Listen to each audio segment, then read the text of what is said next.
Finally Shreyas Iyer અને ઈશાન કિશન પાછા આવી ગયા છે. આ વર્ષ માટે બીસીસીઆઈએ સેન્ટ્રલ કોન્ટ્રાક્ટનું લિસ્ટ જાહેર કરી દીધું છે. શુભમન ગિલ અને ડીએસપી સિરાજ કયા ગ્રેડમાં છે? A+ ગ્રેડ વાળા કયા 4 ક્રિકેટર્સ છે કે જેમને 7 કરોડ રૂપિયા મળવાના છે? સાઈ સુદર્શનનું નામ કેમ નથી? શું ઋતુરાજ ગાયકવાડ અને રજત પાટીદારને જગ્યા મળી છે? કયા મોટા નામ મિસિંગ છે? દિલ્હી કેપિટલ્સની ટીમ લખનૌને હરાઈને 12 પોઈન્ટ ઉપર પહોંચી ગઈ છે. જો કે ભાઈ ટોપ ઉપર તો હજી ગુજરાત ટાઇટન્સ જ છે. આજે સાંજે હૈદરાબાદમાં મુંબઈ ઇન્ડિયન્સ અને SRH વચ્ચે મહા મુકાબલો જોવા મળવાનો છે. કરીશું આ બધી જ વાતો ડિટેલમાં આપણે આ વિડીયોમાં, પરંતુ એની પહેલા જો તમે આ ચેનલને સબસ્ક્રાઇબ નથી કરી તો ભાઈ અત્યારે નીચે આપેલા લાલ બટન ઉપર ક્લિક કરીને સબસ્ક્રાઇબ કરી દેજો, કારણ કે હું IPL ને લગતા આ જ પ્રકારના ઇન્ટરેસ્ટિંગ વિડીયોઝ ડેઈલી આપણી ગુજરાતી ભાષામાં બનાવતો હોઉં છું. અને હા, સબસ્ક્રાઇબ કરવાની સાથે સાથે નોટિફિકેશન પણ ઓન કરી દેજો કે જેથી કરીને આવા બધા વિડીયો સૌથી પહેલા તમારા સુધી પહોંચી જાય. Hello friends, vision 11 presents IPL ની વાતો પાવર્ડ બાય હાનામાં તમારું સ્વાગત છે. કેમ છો ભાઈ? મજામાં? BCCI તરફથી ચાલુ વર્ષ એટલે કે 2024 અને 2025 માટે સેન્ટ્રલ કોન્ટ્રાક્ટનું લિસ્ટ જાહેર થઈ ગયું છે. 1 ઓક્ટોબર 2024 થી 30 સપ્ટેમ્બર 2025 સુધીના ટાઈમ પીરિયડ માટે આ સેન્ટ્રલ કોન્ટ્રાક્ટની જાહેરાત કરવામાં આવી છે. હવે સૌથી પહેલા તો સેન્ટ્રલ કોન્ટ્રાક્ટ એટલે શું એની વાત કરીએ તો કોઈ પણ પ્લેયરના પરફોર્મન્સ, એ પ્લેયરની ફિટનેસ, એ પ્લેયર કયા ફોર્મેટમાં રમે છે, આ બધી જ વસ્તુઓને ધ્યાનમાં રાખીને કયા પ્લેયર્સ BCCI સાથે આખા વર્ષમાં ભારતીય ટીમના સેટઅપમાં જોડાયેલા રહેશે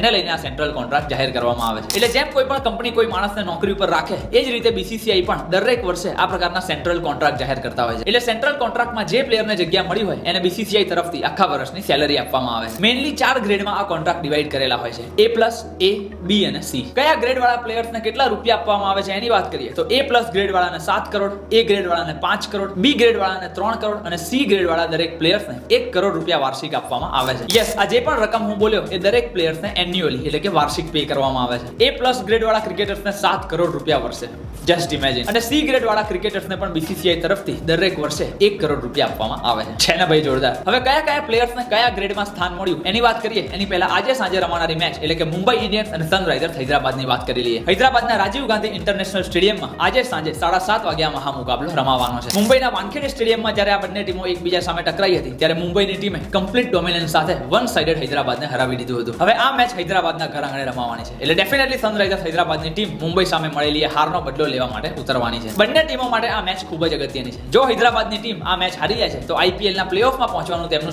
સપનું જ રહી જઈ શકે છે. બીજી બાજુ મુંબઈ ઇન્ડિયન્સની વાત કરીએ તો પ્લેઓફની રેસમાં ટકી રહેવા માટે મુંબઈ ઇન્ડિયન્સની ટીમને પણ આ મેચ જીતવી ખૂબ જ જરૂરી થઈ જવાની છે. હવે બંને ટીમોના હેડ ટુ હેડ રેકોર્ડ્સની વાત કરીએ તો અત્યાર સુધી IPL ના ઇતિહાસમાં મુંબઈ ઇન્ડિયન્સ અને સનરાઈઝર્સ હૈદરાબાદ વચ્ચે ટોટલ 24 મેચો રમાયેલી છે, જેમાંથી મુંબઈ ઇન્ડિયન્સની ટીમ 14 વખત અને સનરાઈઝર્સ હૈદરાબાદની ટીમ 10 વખત મેચ જીતી શકી છે. આ વખતે IPL 2025માં રમાયેલી મેચમાં પણ મુંબઈ ઇન્ડિયન્સની ટીમે હૈદરાબાદને હરાવી દીધું હતું. એટલે કરંટ ફોર્મની વાત કરીએ તો પણ હૈદરાબાદની ટીમ મુંબઈ ઇન્ડિયન્સ કરતા ઘણી પાછળ ચાલી રહી છે. હૈદરાબાદની બેટિંગ ફ્રેન્ડલી વિકેટ ઉપર આ મેચ થવાની છે એટલે બંને ટીમો તરફથી આપણને જોરદાર મોટો સ્કોર થતો જોવા મળી શકે છે. શું લાગે છે તમને? હૈદરાબાદની ટીમ મુંબઈને હરાવી દેશે? હા કે ના? મને તો લાગે છે ભાઈ ના, મુંબઈની ટીમ આ મેચ જીતી જવાની. કઈ ટીમ સૌથી વધારે છગ્ગા ફટકારશે? સનરાઈઝર્સ હૈદરાબાદ કે પછી મુંબઈ ઇન્ડિયન્સ? મને તો આમાં પણ લાગે છે મુંબઈ ઇન્ડિયન્સ. હવે તમે પણ તમારા ઓપિનિયનનો સ્માર્ટલી યુઝ કરીને ફાયદો કરી શકો છો. જેમ કે ગઈકાલની મેચમાં આપણે પ્રેડિક્ટ કર્યું હતું કે દિલ્હી કેપિટલ્સની ટીમ મેચ જીતી જવાની છે અને એવું જ થયું. એટલે એના રિઝલ્ટ જે છે એ તો મેં આપણી ટેલિગ્રામ ચેનલમાં મૂકેલા જ છે. હા ના, એક એવું skill based opinion trading platform છે કે જેમાં તમારે તમારી ક્રિકેટિંગ સ્કિલ્સનો ઉપયોગ કરીને સિમ્પલ સવાલોના હા અથવા તો નામાં જવાબ આપવાના હોય છે. અને ખાલી એક બે જ નહીં પણ આખી મેચ દરમિયાન 8 થી 10 આવા સવાલો આવતા જ રહેતા હોય છે. તો ભાઈ ફટાફટ નીચે આપેલી લિંક ઉપર ક્લિક કરીને હા ના એપ્લિકેશન ડાઉનલોડ કરી લેજો અને મારો આપેલો રેફરલ કોડ નાખીને KYC કરશો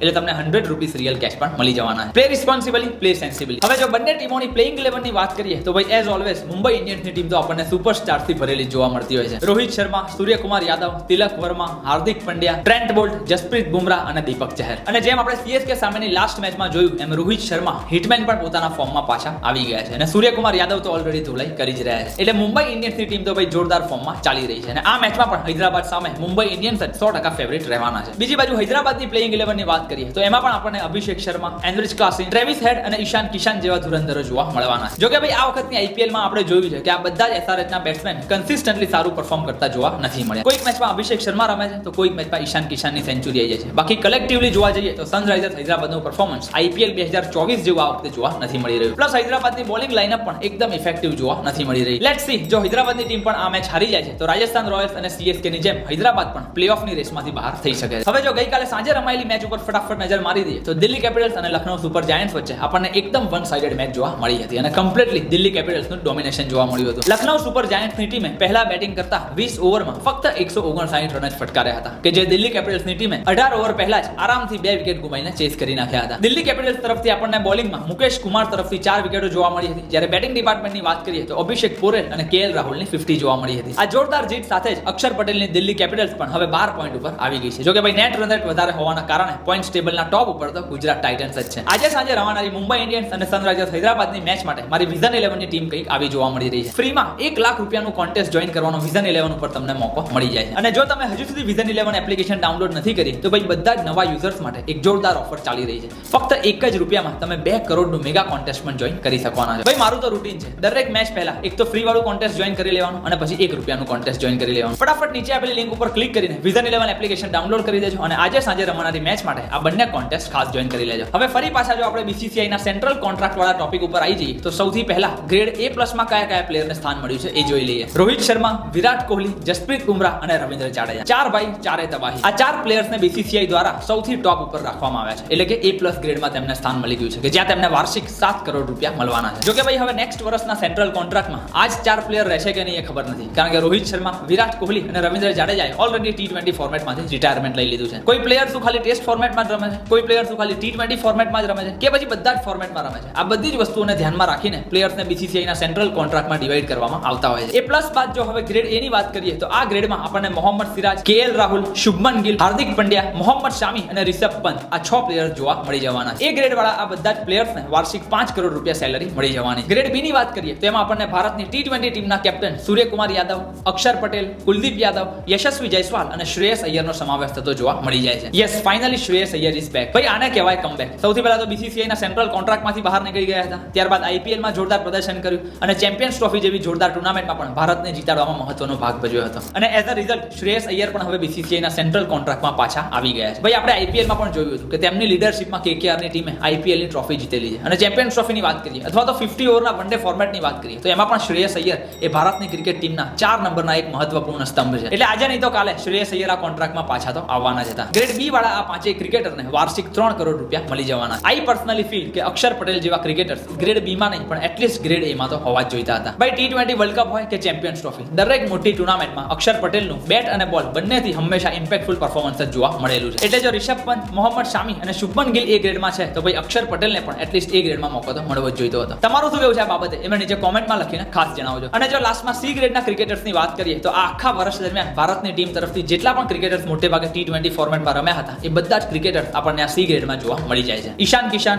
ઋતુરાજ ગાયકવાડ, રજત પાટીદાર, સંજુ સેમસન, નીતિશ રેડ્ડી, તિલક વર્મા, વરુણ ચક્રવર્તી અને બીજા ઘણા બધા નામ કે જે તમે અહીંયા સ્ક્રીન ઉપર જોઈ શકો છો. આ બધા જ પ્લેયર્સને BCCI તરફથી વાર્ષિક 1 કરોડ રૂપિયા મળી જવાના છે. બસ તો આ બધા જ પ્લેયર્સ હમણાં તો આપણને ભારતની ક્રિકેટ ટીમ તરફથી રમતા જોવા મળવાના છે. આ સેન્ટ્રલ કોન્ટ્રાક્ટની મેઇન હાઇલાઇટ તો એ જ છે કે શ્રેયસ અય્યર અને ઈશાન કિશન BCCI ના લિસ્ટમાં પાછા આવી ગયા. અમુક મોટા નામની વાત કરીએ કે જેને આ કોન્ટ્રાક્ટમાં સ્થાન નથી મળ્યું તો એમાં શાર્દુલ ઠાકુર, રવિચંદ્રન અશ્વિન, આવેશ ખાન અને જીતેશ શર્માનો સમાવેશ થાય છે. આ ચારેય પ્લેયર્સનું નામ BCCI ના સેન્ટ્રલ કોન્ટ્રાક્ટ લિસ્ટમાંથી બાદ થઈ ગયું છે. કરુણ નાયર અને સાઈ સુદર્શન જેવા પ્લેયર્સનું નામ BCCI ના આ કોન્ટ્રાક્ટ લિસ્ટમાં નથી. ધેટ ડઝ નોટ મીન કે ભાઈ આખા વર્ષમાં આપણને આ પ્લેયર્સ ક્યારેય ભારતીય ટીમમાં રમતા જોવા નહીં મળે. જો BCCI ને એમ લાગે છે કે કોઈ પણ પ્લેયર સારું પરફોર્મ કરી રહ્યો છે તો નેક્સ્ટ સિરીઝ માટે BCCI ડાયરેક્ટલી એ પ્લેયરને પિક કરી શકે છે અને આવનારા નેક્સ્ટ વર્ષના BCCI ના કોન્ટ્રાક્ટમાં તે પ્લેયરનું પણ નામ એડ થઈ જાય છે. કારણ કે ઇંગ્લેન્ડ સિરીઝ આવી રહી છે તો એમાં મને લાગી રહ્યું છે કે કરુણ નાયર અને સાઈ સુદર્શનના નામની ચર્ચા થવાની જ છે. બીજા કોઈ એવા પ્લેયર છે કે જેનું નામ મિસિંગ લાગતું હોય એ મને નીચે કોમેન્ટમાં લખીને ખાસ જણાવજો. બસ તો that's it for this particular video. જો તમને વિડીયો ગમ્યો હોય તો પ્લીઝ એને લાઈક કરી દેજો અને તમારા